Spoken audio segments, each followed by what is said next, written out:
Stage 4 మోకాళ్ల అరుగుదలకి నొప్పి లేకుండా కీళ్ల మార్పిడి ఆపరేషన్ చేయబడును.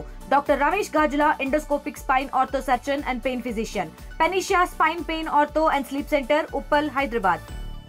ఉమ్మడి ఆదిలాబాద్ జిల్లా వ్యాప్తంగా బీసీ బంద్ కొనసాగుతుంది. అయితే ఈ బంద్కు ప్రగతి చక్రాలు, బస్సు చక్రాలు ఇప్పటి వరకు ఎక్కడ బస్ డిపోలకే పరిమితం అవుతున్నాయి, ఎక్కడ నడవట్లేని పరిస్థితి మనం చూపెడుతున్నాం. అయితే ప్రస్తుతం మనం డిపోలో ఉన్నాం. ఈ డిపోలో పరిస్థితి చూస్తున్నాం. ప్రయాణికులు బస్సులు లేక ఇబ్బంది పడుతున్న పరిస్థితి కనబడుతుంది. దీంతో పాటు ఉమ్మడి ఆదిలాబాద్ జిల్లా వ్యాప్తంగా ఇదే పరిస్థితి ఉంది. 5 డిపోల్లో ఆసిఫాబాద్, ఆదిలాబాద్, నిర్మల్, బైన్సా, అదేవిధంగా మంచిర్యాల డిపోల్లో ఈ పరిస్థితి కొనసాగుతుంది. ఈ అంశంలో ఇప్పటి వరకు చాలా సీరియస్గా బీసీ నేతలు కావచ్చు, అదేవిధంగా బంద్కు పాటిస్తున్న వారు కావచ్చు, ఇటు బంద్కు మద్దతు ఉన్న ఎవరైతే సంఘాల నాయకులు ఉన్నారో, పార్టీల నాయకులు ఉన్నారో, ఇందులో బీజేపీ, కాంగ్రెస్, బీఆర్ఎస్తో పాటు ఇతర పార్టీలు కూడా ఇది చేస్తున్న పరిస్థితి. మనము కొంతమందితో మాట్లాడించే ప్రయత్నం చేద్దాం. అసలు ఎక్కడి నుంచి వచ్చిండ్రు, ఏడికి పోతుండ్రు? ఏం పేరు అన్న? నాగబ్రహ్మచారి అండి. ఎక్కడి నుంచి వచ్చారు? మేము ఖమ్మం నుంచి వచ్చినామండి. బెల్లంపల్లి వచ్చినాం, మళ్ళీ ఖమ్మం వెళ్తున్నాం. బస్సు లేదు, ఇబ్బంది, పిల్లగాలతో ఇబ్బంది పడాల్సి. ఏంది గురుగారు అంటే బీసీ బంద్ ఉంది, ఈ బీసీ బంద్లో బస్సులు బయటికి రావట్లేదు. ఈ అంశంలో మీకేమన్నా ముందే చెప్పిందా?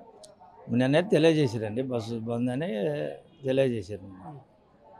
కానీ మేము దూరభారం పోవాలి కాబట్టి వచ్చేసాం. ఏంటి మరి బీసీ బంద్కు సంబంధించి ఈరోజు జిల్లా రాష్ట్ర వ్యాప్తంగా ఇదే పరిస్థితి? అవునండి, అసలు బీసీకి కూడా రిజర్వేషన్ రావాలి కదా, కంపల్సరీ రావాలి కదా. అంటే న్యాయమైన బందే, న్యాయమైన బందే కదా ఇది పరిస్థితి. అమ్మ మీది ఎక్కడమ్మా? మాది ఖమ్మం అండి. ఏంటమ్మా ఇబ్బంది పడుతున్నారా?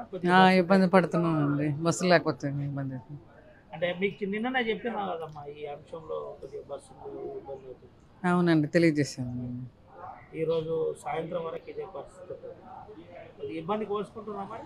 ఓడ్చుకుంటానండి. మీదమ్మా? మేము ఖమ్మం వెళ్ళాలి. సేమ్ పరిస్థితి. బాబా మీరు ఎక్కడ? ధర్మారం బాబు. ఏడికి పోతున్నారు? ధర్మారం. బస్సులు నడవట్లేదు కాదు బాబు. మాకు తెలియదు కదా, పొద్దున తెలియదు, ఈ వరకు తెలియదు. పోయే ప్రయాణం మాకు చేయాలి, బస్సు ప్రయాణం మాకు కావాలని చెప్తాం. అదే మేమిద్దరం ఒకటి లక్ష్మి, ఇద్దరం ధర్మారం పోవాలి, మాకు ఎమర్జెన్సీ ఉండే అందుకే ఎట్లా తెలియదు. అదే మాకు తెలియదు. ఏం చెప్తాము, నడవాలని చెప్తాము అంతే కదా.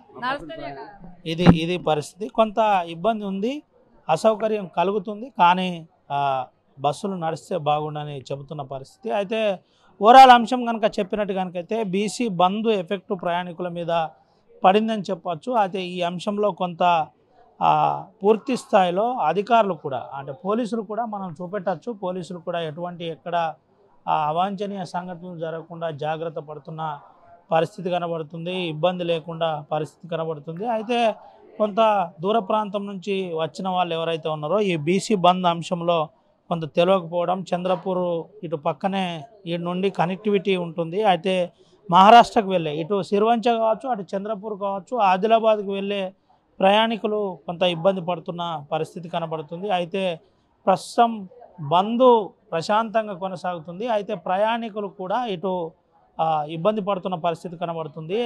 అయినా బీసీ బంద్కు ఇది న్యాయమైన డిమాండే, దీన్ని మేము సంపూర్ణంగా యాక్సెప్ట్ చేస్తున్నామని బీసీలు చెబుతున్న పరిస్థితి అయితే కూడా కనబడుతుంది. ఏది ఏమైనప్పటికీ బీసీ బంద్ ఉమ్మడి ఆదిలాబాద్ జిల్లా వ్యాప్తంగా ప్రశాంతంగా కొనసాగుతున్న పరిస్థితి అయితే కనబడుతుంది. తెలుగులో ఫాస్టెస్ట్ న్యూస్ ఇప్పుడు కొత్త అవతారంలో 5 సెకండ్లోనే పూర్తి వార్తా సమాచారం మీ చేతిలో. సోషల్ మీడియా ట్రెండ్స్ మీ కళ్ళ ముందుకే live TV and voice search ఆప్షన్స్తో ఇప్పుడే డౌన్లోడ్ చేయండి. యాప్ లింక్ డిస్క్రిప్షన్లో ఉంది.